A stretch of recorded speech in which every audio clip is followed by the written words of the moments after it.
अब हम आज सेकंड चैप्टर स्टार्ट करने जा रहे हैं, पार्शियल डिफरेंशियल इक्वेशन। ठीक है, इसमें हम पढ़ेंगे formation of partial differential equation. कुछ नोटेशंस हैं जो आप ऑलरेडी मैथ्स 2 में पढ़ के आए हो, वो यहाँ पे यूज़ हो सकती हैं, वो यहाँ पे यूज़ होनी है, तो वो आपको याद रखनी पड़ेगी। सबसे पहले है कि जो अगर z है, मान लो हियर हियर जो यहाँ पे z होगा वो फंक्शन होगा x और y का। ठीक है, z x और y का फंक्शन होगा। p ऑलरेडी डिस्कस किया हुआ है हमने पिछले मैथ्स में, करली z बाय करली x होता है। q करली z बाय करली y होता है। r curly square z upon curly x square. s curly square z upon curly x curly y। और t curly square z upon curly y square होता है। ठीक है, तो formation of partial differential equation के दो मेथड्स हैं हमारे पास। सबसे पहले है by eliminating arbitrary constant, second है by eliminating arbitrary function. Fourier series completely integration पर बेस्ड था। ये chapter combination of differentiation and direct solution of partial differential equation है। ठीक है, जो आपका फर्स्ट टॉपिक है, गिवन फंक्शन से पार्शियल डिफरेंशियल इक्वेशन फॉर्म करना bye eliminating arbitrary constant and bye eliminating arbitrary function. Arbitrary constant का क्या मतलब है? आर्बिट्ररी कांस्टेंट मींस आपको ए बी सी गिवन होगा इक्वेशन में, वो आपने एलिमिनेट करना होगा। ठीक है, ऐसे क्वेश्चंस आपने +2 में भी किए हुए हैं। वहाँ हमें डिफरेंशियल इक्वेशन गिवन थी, वहाँ हम डिफरेंशियल इक्वेशन बोलते थे क्योंकि वहाँ पर सिंगल वेरिएबल होता था जो हम उसको डिफरेंशियल इक्वेशन बोलते थे। मगर आप सभी को पता है पार्शियल डिफरेंशियल इक्वेशन में कम से कम दो या दो से ज़्यादा वेरिएबल होते हैं। अगर आपने कोई भी पार्शियल डिफरेंशियल इक्वेशन फॉर्म करनी है तो आपको पता है, जैसे आपने मैथ्स 1 में भी पढ़ा था, आपको एटलीस्ट 2 वेरिएबल चाहिए इन फंक्शन, तब आप उसको पार्शियल डिफरेंशियल इक्वेशन फॉर्म में लेके आ सकते हो। वहाँ पर अगर सिंगल फंक्शन है तो आप उसको सिर्फ डिफरेंशिएशन बोलेंगे।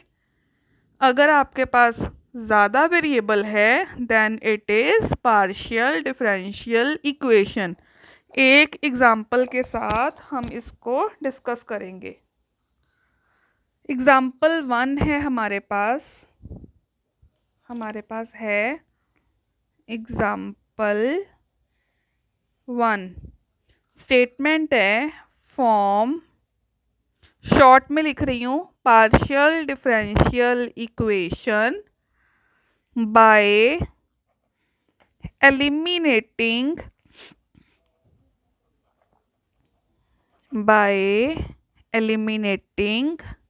यहाँ आएगा आर्बिट्ररी कांस्टेंट्स,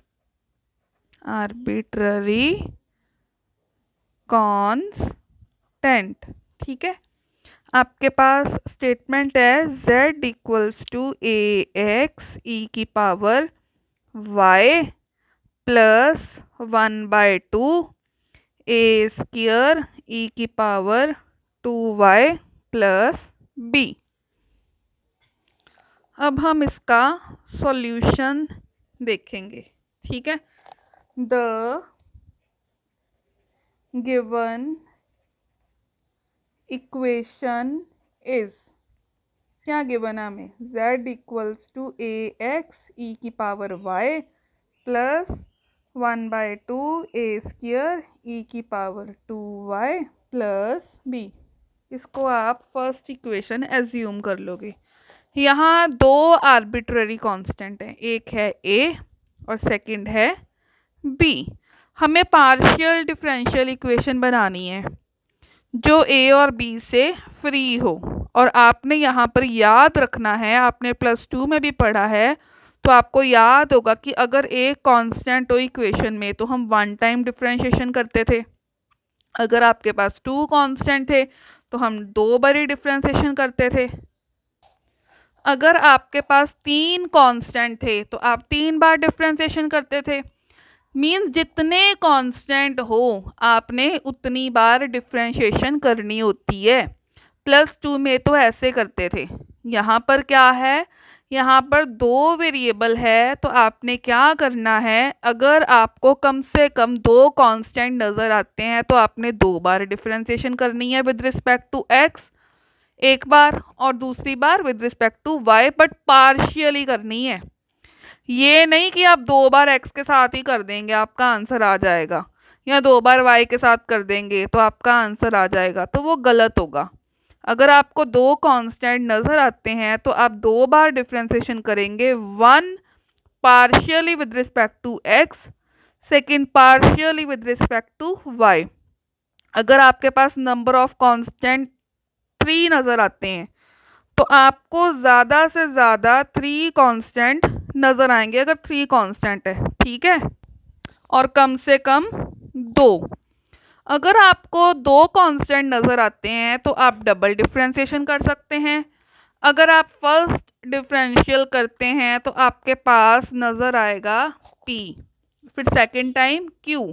अगर आप डबल डिफरेंशिएशन करते हैं, ठीक है, सिंगल बारी करोगे तो p और q, क्योंकि करली z बाई करली x p होता है, करली z बाई करली y q होता है। अगर आप डबल डिफरेंशियल करते हो तो आपके पास आर एस टी भी आ जाएंगे। आर एस टी की देखो हमने ऊपर किए थे, ये डबल डिफरेंशिएशन को रिप्रेजेंट कर रहे थे, और ये सिंगल डिफरेंशिएशन को, single partial partial single partial differentiation को रिप्रेजेंट करते हैं, ठीक है। तो आपके पास आएगा आर एस टी। ना ही आपको कोई क्वेश्चन आएगा इससे ज़्यादा डिफरेंशिएशन में, ना ही हम इससे ज़्यादा डिफरेंशिएशन कर सकते हैं, ना ही कोई टॉपिक है ज़्यादा डिफरेंशिएशन वाला अभी इसमें, ठीक है। अगर आपके पास 3 कांस्टेंट है तो आपको आर एस टी तीनों फाइंड करने पड़ेंगे। अगर आपके पास 2 कांस्टेंट है तो आपने सिर्फ पी और क्यू फाइंड करना है, इसके अलावा और कुछ भी फाइंड नहीं करना। गिवन एग्जांपल में 2 ही कांस्टेंट नज़र आ रहे हैं, 1 is A, second is B, तो हम डिफरेंशिएशन करेंगे twice, 1 with respect to x partially, second with respect to y partially. तो अब हम करते हैं, यहाँ पे हम लिखेंगे differentiating with respect to x partially we get, z का करोगे तो ये बन जाएगा curly z upon curly x। अब a कांस्टेंट है, e की पावर y कांस्टेंट है, क्योंकि x पार्शियली है तो x का x के साथ पार्शियल डिफरेंशिएशन 1 आ जाएगा। यहाँ पे कोई भी x नहीं है, कांस्टेंट है, तो इसका पार्शियल डिफरेंशिएशन 0। ये भी कांस्टेंट है, इसका पार्शियल डिफरेंशिएशन 0। जब आपने x के साथ पार्शियल डिफरेंशिएशन करनी है तब आपका सिर्फ और सिर्फ x वेरिएबल है, ठीक है, और y आपका तब कांस्टेंट बन जाएगा, और z जो है वो x और y का फंक्शन है। जब हम x के साथ पार्शियल डिफरेंशिएशन करते हैं तब हमें y को कांस्टेंट रखना होता है। अगर आप y के साथ पार्शियल डिफरेंशिएशन करते हो तो आपको x को कांस्टेंट रखना होता है। x की पार्शियल डिफरेंशिएशन x के साथ 1 होगी, और हमें पता है इसको हम क्या बोलते हैं, p। तो यहाँ से आपके पास रिलेशन आ गया p equals to a e raise to power y। इसको आप सेकेंड इक्वेशन एज्यूम करोगे, ठीक है। अब अगेन, अब हमें y के साथ करनी है, again differentiating 1 partially with respect to y, we get, क्या आएगा हमारे पास, curly z upon curly y। a भी कांस्टेंट, x भी कांस्टेंट, e की पावर y का पार्शियल डेरिवेटिव e की पावर y। अब 1/2 constant, a square constant, e की पावर 2y का डेरिवेटिव, पार्शियल डेरिवेटिव e की पावर 2y, और 2y का y के साथ 2, और b कांस्टेंट है, कांस्टेंट का 0, यहाँ पे 2 के साथ 2 कैंसिल आउट हो गया, तो ये q की वैल्यू होती है, q हमारे पास निकल आया a x e की पावर y प्लस ए स्क्वायर ई की पावर 2y, ये आपकी थर्ड इक्वेशन आ गई। आर्बिट्ररी कांस्टेंट रिमूव करके हमें पार्शियल डिफरेंशियल इक्वेशन बनानी है। इसका मतलब है हमें p और q के बीच में रिलेशन फाइंड करना है। ठीक है, means relation between derivative with respect to x and with respect to y which is free from constant. अब इक्वेशन 2 और इक्वेशन 3 को देखो, दोनों में a है, तो अब हमें क्या करना है, a को एलिमिनेट करना है सेकंड और थर्ड से अपना डिज़ायर्ड रिजल्ट निकालने के लिए। और अगर कोई चॉइस ना हो, ठीक है, एलिमिनेट करने के लिए ए को 2 और 3 से, फिर हम फर्स्ट इक्वेशन को भी यूज़ कर सकते हैं। अब आप देखो सेकंड और थर्ड में रिलेशन क्या बन रहा है पी और क्यू में। अगर बने तो ठीक है, अगर ना बने तो हम फर्स्ट इक्वेशन को यूज़ करेंगे, और अगर रिलेशन बने तो हम फर्स्ट इक्वेशन को यूज़ नहीं करेंगे। ठीक है, अगर सेकंड और थर्ड में रिलेशन है तो हम इक्वेशन 1 को यूज़ नहीं करेंगे। ठीक है, इसलिए आप इक्वेशन 1 में, ठीक है, इसलिए आप पी और क्यू में रिलेशन निकाल लोगे directly from 2 and 3 by eliminating a. ठीक है, ये देखो हम कैसे करेंगे। अब हम लिखेंगे फ्रॉम सेकेंड इक्वेशन से ए की वैल्यू निकाल के हम थर्ड इक्वेशन में पुट कर देंगे। हम लिखेंगे from two a equal to p upon e raise to power y, put in 3 we get, third में पुट कर दो इसको, हमारे पास आ जाएगा Q इक्वल टू, यहाँ नीचे लिख लेते हैं, Q equal to p upon e की power y into x into e की पावर y, यहाँ a की वैल्यू पुट कर दी, प्लस अब है a स्क्वायर, तो ये बन जाएगा पी स्क्वायर अपॉन ई की पावर 2y, साथ में है ई की पावर 2y, ई की पावर 2y से ई की पावर 2y कैंसिल, ई की पावर y से ई की पावर y कैंसिल। ठीक है, तो आपके पास यहाँ से क्या आ गया, q equals to p x plus p square. अब आप देखो इसमें ना तो a है ना ही आपका b है, तो ये आपका रिक्वायर्ड पार्शियल डिफरेंशियल इक्वेशन बन गया, ये आपका आंसर है। फोरियर सीरीज के कंपैरेटिवली बहुत इजी क्वेश्चंस है इसके अंदर। ठीक है, फोरियर सीरीज में बहुत लॉन्ग क्वेश्चंस हैं, बट पार्शियल डिफरेंशियल इक्वेशन में छोटे क्वेश्चंस हैं जो कि बेसिक डिफरेंशिएशन पर बेस्ड हैं। कॉम्प्लिकेटेड डिफरेंशिएशन नहीं है, जस्ट डेरिवेटिव होगा ई का, एक्स का, कॉस का, साइन का। अगर 3 कांस्टेंट होते हैं तो हमें आर एस टी बी निकालना पड़ेगा। अब सिमिलरली एग्जाम्पल 2, वो कह रहा है form partial differential equation of z equals to x plus a का whole square y plus b का होल स्क्वायर। अब आप इसका सॉल्यूशन देखो, the given equation is z equal to x plus a का whole square y plus b का whole square. इसको आप फर्स्ट इक्वेशन एज्यूम कर लोगे। यहाँ पर कितने कांस्टेंट है, यहाँ पर 2 कांस्टेंट है, एक है a दूसरा है b। हम इन कांस्टेंट्स को एलिमिनेट करना है, एक बार हम x के साथ पार्शियल डिफरेंशिएशन करनी है, दूसरी बार y के साथ करनी है। ठीक है, तो हम लिखेंगे यहाँ पर डिफरेंशिएटिंग 1 पार्शियली, ठीक है, 1 को डिफ्रेंशिएट करेंगे partially with respect to x, we get, करो curly z upon curly x, इसका करेंगे पावर का पावर आगे आएगी, एक पावर कम करोगे, पावर के बिना जो बचा उसका डेरिवेटिव 1, ये कांस्टेंट है, ये हम इसको एज इट इज ही लिख देंगे। ठीक है, ये किसकी वैल्यू होती है, p की, p इक्वल्स टू आपके पास आ गया 2x प्लस ए y प्लस बी का होल स्क्वायर। इसको हम सेकेंड इक्वेशन एज्यूम कर लेंगे। ठीक है, अब हम करेंगे again differentiating 1 partially with respect to y, we get, हमारे पास क्या आएगा, curly z upon curly y equals to x plus a का होल स्क्वायर। यहाँ से पावर आगे आएगी, एक पावर हम कम कर देंगे, पावर के बिना जो बचेगा उसका डेरिवेटिव 1 आ गया। अब ये किसकी वैल्यू होती है, ये होती है q की। 2 टाइम्स कांस्टेंट आगे लिख दिया x प्लस ए का होल स्क्वायर, साथ में आ गया y प्लस बी। इसको हम थर्ड इक्वेशन एज्यूम कर लेंगे। ठीक है, अब हमें इक्वेशन 2 और इक्वेशन 3 में से a और b को एलिमिनेट करना है, जैसे हमने पिछले क्वेश्चन में किया था, बट इस क्वेश्चन में एलिमिनेट करना डिफ़िकल्ट है।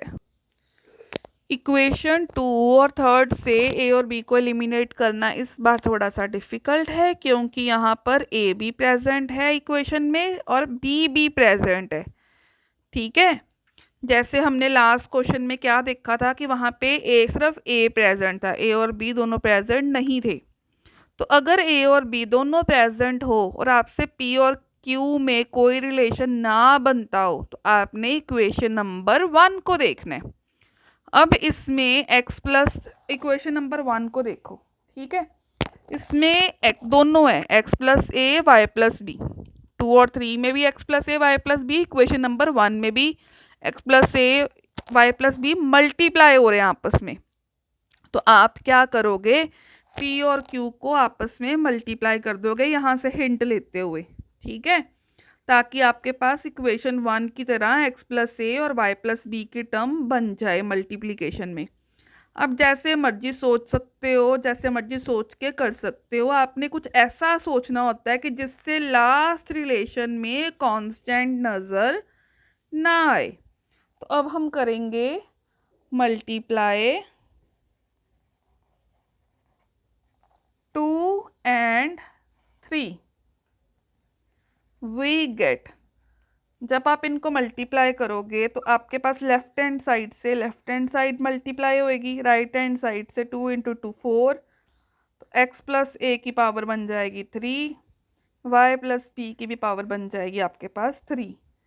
तो 4 अंदर आप लिख लो x plus a y plus B, इसकी होल की पावर क्यूब, इसको आप फोर्थ इक्वेशन एज्यूम कर लो। अब फ्रॉम 1, ठीक है, जो फर्स्ट स्टेटमेंट गिवन है, फ्रॉम 1, z क्या है, z है आपके पास x plus a y plus b whole square. ठीक है, तो यहाँ से आप x plus a y plus b solve करो, ये बन जाएगा स्क्वायर रूट ऑफ z की पावर 1/2। अब इसको हम फोर्थ इक्वेशन में यूज़ करेंगे। अब हम लिखेंगे यहाँ पर using in 4 we get p into q equals to 4 z की पावर 1/2 का होल क्यूब, ये बन जाएगा 4 z की power 3/2, which is required partial differential equation. हमें p और q में एक ऐसा रिलेशन फाइंड करना होता है जो कांस्टेंट से फ्री हो। इन दोनों एग्जांपल्स में दो आर्बिट्ररी कांस्टेंट है, 2 बार पार्शियल डिफरेंशिएशन की, एक बार विद रिस्पेक्ट टू x, दूसरी बार with respect to y, means हमें p और q फाइंड करना है। अब नेक्स्ट एग्जांपल में, थर्ड एग्जांपल में 3 आर्बिट्ररी कांस्टेंट होंगे, तो हमें 5 टाइम्स पार्शियल डिफरेंशिएशन करनी है, एक बार single with respect to x, एक बार with respect to x double, एक बार with respect to y single, एक बार with respect to y double. देखते हैं example number 3। Example 3, form partial differential equation of x square over a square plus y square over b square plus z square over c square equals to 1। ठीक है, अब z हमारा function है, x और y independent variable है। अगर 2 marks में question आता है पार्शियल डिफरेंशियल इक्वेशन फॉर्म करने के लिए, तो याद रखना z is function x and y are independent variables. अब गिवन एग्जांपल में दो इंडिपेंडेंट वेरिएबल हैं x और y, वन डिपेंडेंट वेरिएबल है z। So right z as a function of x and y। ठीक है, तो यहाँ से हम लिखेंगे z square upon c square, सब कुछ उधर ले जाओ, 1 minus x square upon a square minus y square upon b square. हमेशा फंक्शंस को लेफ्ट साइड में लिखना है, डिपेंडेंट वेरिएबल को राइट हैंड साइड में। ठीक है, तो यहाँ से आपके पास आ गया z square equals to c square minus c square upon a square into x square minus c square upon b square into y square. इसको हम फर्स्ट इक्वेशन एज्यूम कर लेते हैं। अब हम करेंगे differentiating 1 with respect to x partially we get, तो इसका जेड स्क्वायर का पावर आगे आएगी, एक पावर कम करोगे, करली z by curly x, constant का 0, ये कांस्टेंट है सी square upon a square, x square का बन जाएगा 2x, ये कांस्टेंट है इसका बन जाएगा 0। एक हम फंक्शन की पार्शियल डिफरेंशिएशन करेंगे, एक उस इंडिपेंडेंट वेरिएबल की जिसके विद रिस्पेक्ट टू डिफरेंशिएशन कर रहे हैं। बाकी इंडिपेंडेंट वेरिएबल्स को हम ट्रीट करेंगे एज अ कांस्टेंट। जैसे यहाँ x के साथ डिफरेंशिएशन कर रहे हैं, तो x की इंडिपेंडेंट वेरिएबल की करेंगे सिर्फ। ठीक है, z फंक्शन है सो z की भी करेंगे, सो x एंड z की करेंगे। इसके अलावा जो भी नज़र आता है वो कांस्टेंट है, उसकी डिफरेंशिएशन 0 होगी। इसको हम सिंप्लीफाई करते हैं आगे, 2 से 2 कैंसल आउट हो गया। ठीक है, तो हमारा निकलेगा z into curly z bye curly x equals to minus c square upon a square into x. इसको हम सेकेंड इक्वेशन सपोज कर लेते हैं। अगर इक्वेशन में सेम वे में वेरिएबल नज़र आते हैं, जैसे x है, सेम टू सेम वे में y है, तो डायरेक्ट सेकेंड डिफरेंशिएशन लिख सकते हैं विद रिस्पेक्ट टू y। तो आपको दोबारा सब कुछ डिस्कस करने की ज़रूरत नहीं है। अब हम लिखेंगे similarly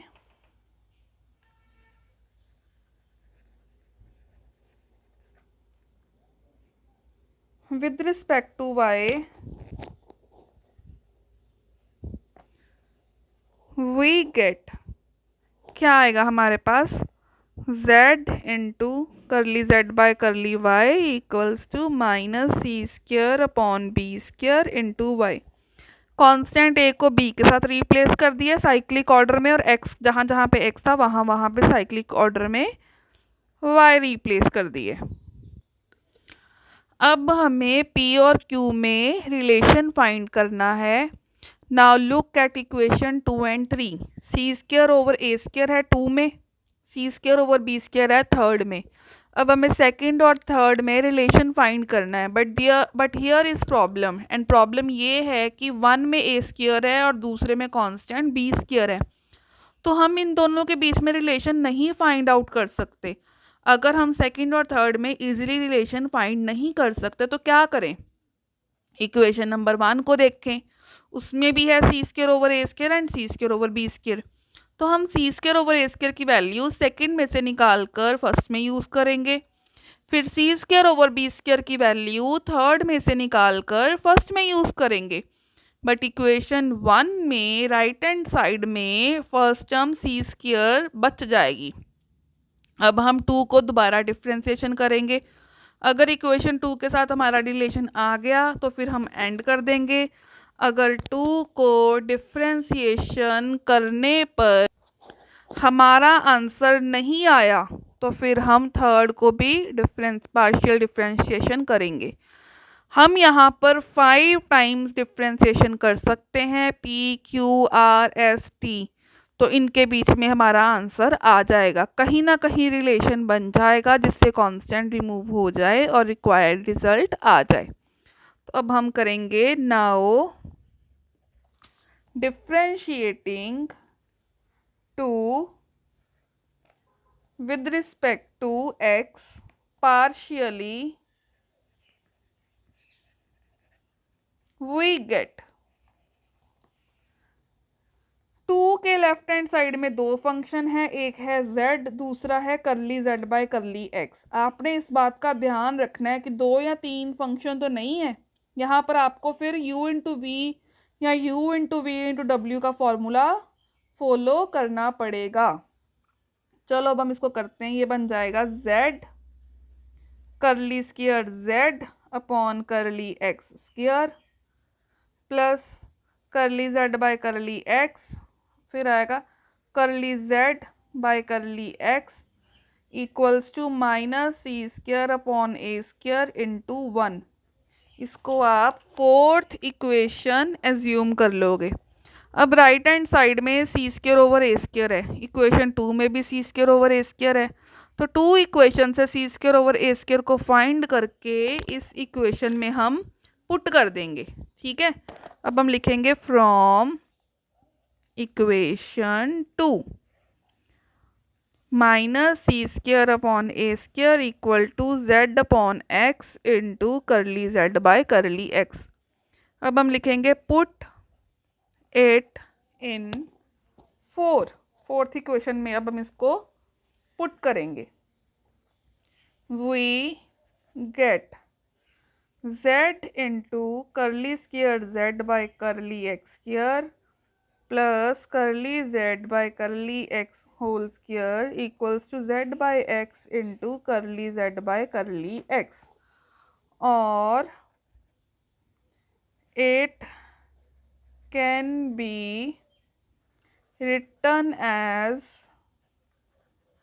z into r plus p square equals to z upon x into p। ये ऑप्शनल है। Now it is free from arbitrary constants which is required result, which is required partial differential equation। अगर अभी भी constant remove ना होते तो आपने फिर नेक्स्ट टाइम डिफरेंशिएशन करनी थी पार्शियली, फिर हमने पार्शियल डिफरेंशिएशन करनी थी थर्ड की विद रिस्पेक्ट टू y। अगर तब भी ना आता तो हमने s बना लेना था, फिर करें इक्वेशन 2 को विद रिस्पेक्ट टू y या फिर इक्वेशन 3 को विद रिस्पेक्ट टू x। जब तक रिक्वायर्ड रिजल्ट ना आए तब तक हमने इसको डिफरेंशिएशन करते जाना था।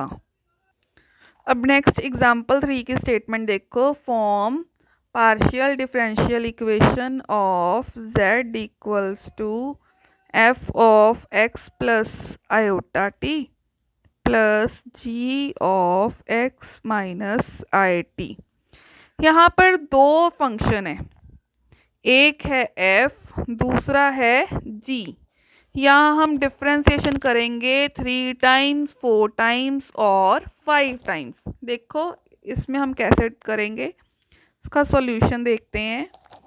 The given equation is z equal to f of x plus i t plus g of x minus i t. इसको फर्स्ट एज्यूम कर लेंगे। Here there are two independent variable, one is x, second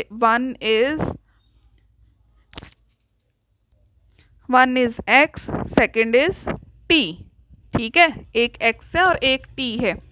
अगर function x y का लिखते हैं जैसे, वैसे ही यहाँ पर x और t में है। ठीक है, तो एक बार डिफरेंशिएशन x के साथ करेंगे, एक बार हम t के साथ करेंगे। तो अब हम लिखेंगे differentiating one partially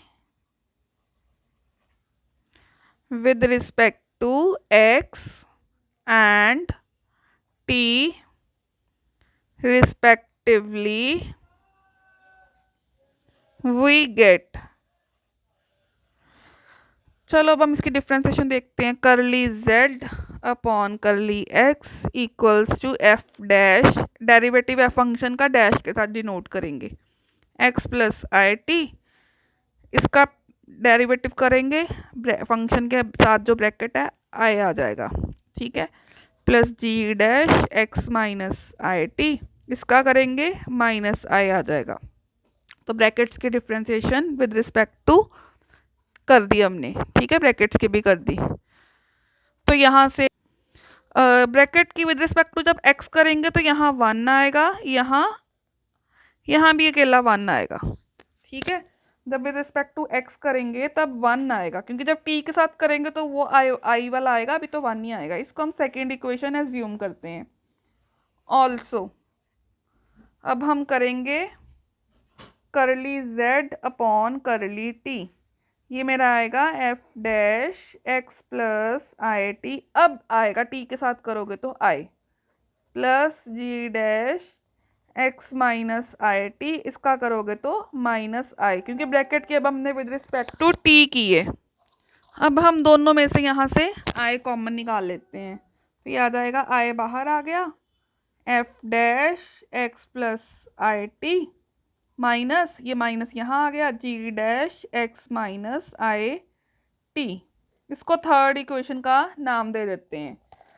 अब सेकंड और थर्ड इक्वेशन को देखो, ठीक है, जी डैश के साथ सेकंड में प्लस है, थर्ड में माइनस है, तो पार्शियल डिफरेंशियल इक्वेशन फॉर्म करने के लिए हमें फंक्शन को एलिमिनेट करना है यहाँ पे, तो कोई भी रिलेशन 2 और 3 में नहीं आ रहा फंक्शन को एलिमिनेट करने के लिए, तो फिर क्या करेंगे, अब हम डिफ्रेंसिएशन अगेन करेंगे। First of all we have to differentiate 2 with respect to x and then we do next differentiation of 2 with respect to x partially again. अगर एक ही फंक्शन f होता तो हम 2 टाइम्स डिफ्रेंशिएशन करते, 1 with respect to x, 1 with respect to second variable t, ठीक है। यहाँ आपको वेरिएबल x और t है, तो एक बारी जैसे x और y के साथ करते थे वैसे ही x और t के साथ सेम वे में करेंगे, ठीक है। तो आप यहाँ पे y को सेम t सपोज करके वैसे ही करोगे, तो यहाँ पार्शियल डिफरेंशिएशन x और t के साथ करनी है। अब हम करेंगे differentiating 2 with respect to x partially, क्या आएगा हमारे पास, we get curly square z upon curly x square, f dash का अगेन करोगे double dash, f double dash x plus i t plus g double dash x minus i t, इसको आप fourth equation assume करोगे। Equation 2 और 3 में differentiation order है 1, 4 के साथ भी कोई रिलेशन नहीं बना, तो इक्वेशन 4 में डिफरेंशिएशन का सेकंड ऑर्डर है। अब हमें टी के साथ भी फिर से डिफरेंशिएशन करनी होगी ताकि हमारे पास सेकंड ऑर्डर आ जाए। अब हम लिखेंगे again differentiating 3 with respect to t partially, we get curly square z upon curly t square equals to I f double dash x plus i t, इसकी t के साथ करोगे i आ जाएगा, minus g double dash x minus i t, इसकी फिर से t के साथ करोगे माइनस i अगेन आ जाएगा, ठीक है। आई फिर से कॉमन निकाल लेते हैं, ऑलरेडी एक आई था, एक और आई आ गया, ये बन गया i square f double dash x plus i t plus g double dash x minus i t, इसको हम फिफ्थ इक्वेशन एज्यूम कर लेते हैं, ठीक है। अब इक्वेशन नंबर 4 एंड 5 को देखो, राइट हैंड साइड सेम है, तो 4 को 5 में यूज़ करें। Using equation 4 in 5 we get करली square z upon curly t square, ये आयोटा स्क्वायर क्या होता है, आयोटा स्क्वायर की वैल्यू होती है -1 करली स्क्वायर जेड अपॉन, ये देखो करली स्क्वायर जेड ओवर करली टी स्क्वायर, ये आयोटा स्क्वायर -1, और ये फोर्थ इक्वेशन से देखो ये सारी की सारी वैल्यू आपकी curly square z over curly x square की थी, इसको एक तरफ ले आओ, implies curly square z over curly x square, इधर आके पॉजिटिव हो जाएगा, plus curly square z upon curly t square equals to 0, which is required partial differential equation. आपका फंक्शन एलिमिनेट हो गया है। बस आपने ऐसे सोचना होता है कि अगर आपके पास आर्बिट्ररी फंक्शन है तो वो ख़त्म हो जाए, और अगर आर्बिट्ररी फंक्शन है तो वो ख़त्म कैसे होगा ये सोचो, ठीक है। तो आपने इनको फिनिश करना होता है, और लास्ट में आपके पास जो रिज़ल्ट बनेगा वो आपकी रिक्वायर्ड पार्शियल डिफरेंशियल इक्वेशन होगी।